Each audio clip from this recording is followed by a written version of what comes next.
on the agenda. And I see that I have 3 requests to address the governing board on topics not on the agenda. And the first individual is Mindy Duffy, and she'd like to speak about safety. Thank you. I'm a parent. I'm new to Vail, and my daughter attends Micah Mountain. And I just wanted to thank you guys for the safety at that high school.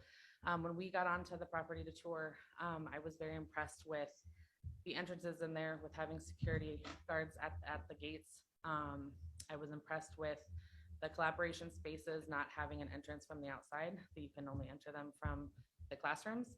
And I was very impressed with the fact that if a child is suspended, their ID is taken until they're reinstated into school. My daughter has told me the same, that she does feel safe. And as of today, she has had her first lockdown talk with her teachers. So that was very impressive on the 3rd day of school. So I just wanted to thank you for that. That was it. Thank you so much. Thank you.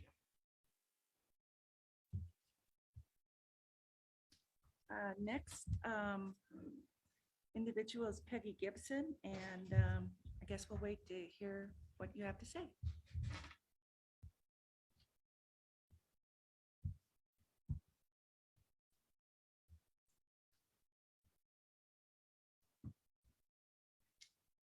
Mr. Kruth and Ms. Anderson and members of the board, I feel the board has a problem that has not been addressed, and I bring it up in hopes that it can be resolved.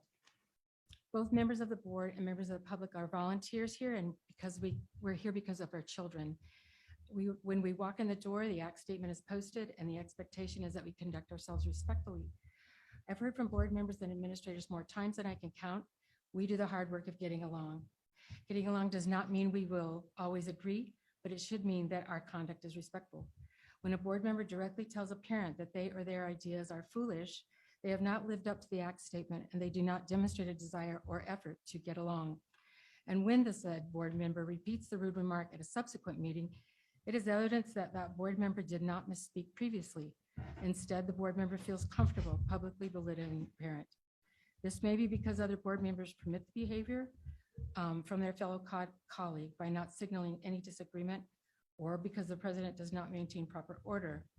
These are direct quotes from the same board member made at a public meeting. The public is allowed to be at the meeting, but there is nothing in the law which gives them one single right to participate.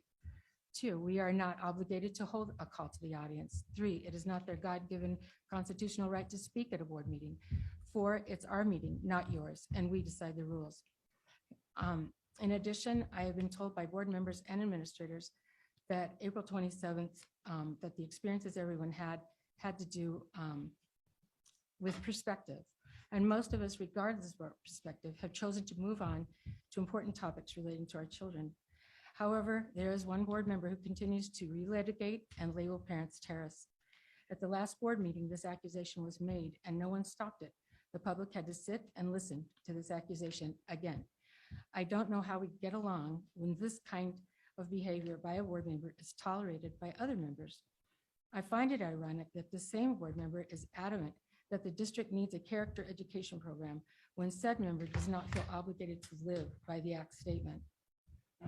There are many decisions to be made by the board and which need the focus and attention of the public. And this is a distraction from what we need to do. We should not pretend this behavior is not happening. It was so uncomfortable last board meeting to watch as a parent was berated, yet we are all expected to sit in the audience and watch it happen. I felt like someone needed to call it out. I hope the remainder of the board will use the tools available to assure that our meetings are conducted respectfully. Thank you. Next individual is Cheryl Caswell.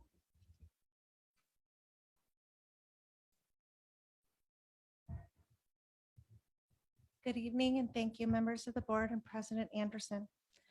We love our Vail schools. This proclamation is an obvious declaration on its face. We too love our Vail schools, and we love our children and our students. It is becoming obvious our school governing board is deploying progressive playbook and fueling the division in the Vail community by effectively demonizing parents who have exercised their right to redress grievances on the board.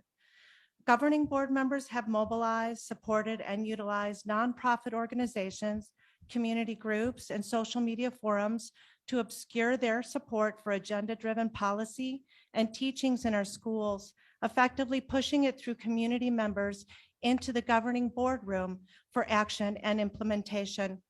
Much like our nation's leaders that hide behind nonprofit organizations or NGOs known as non-governmental organizations to fund and push policy, it appears that our school district has leveraged this successful concept.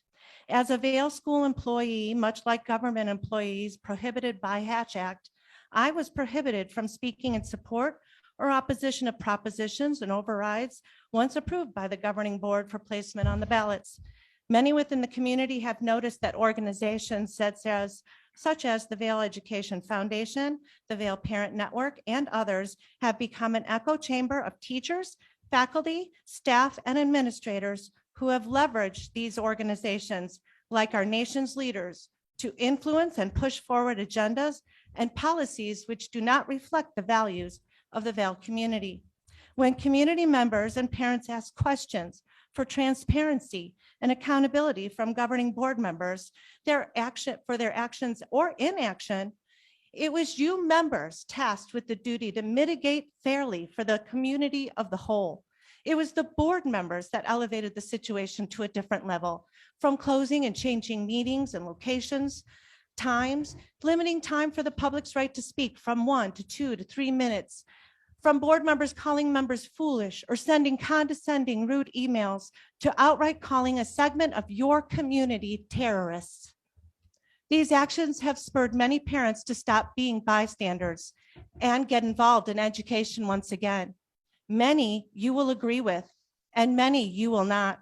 This is your opportunity to act before further degradation of our society, community, and education commences.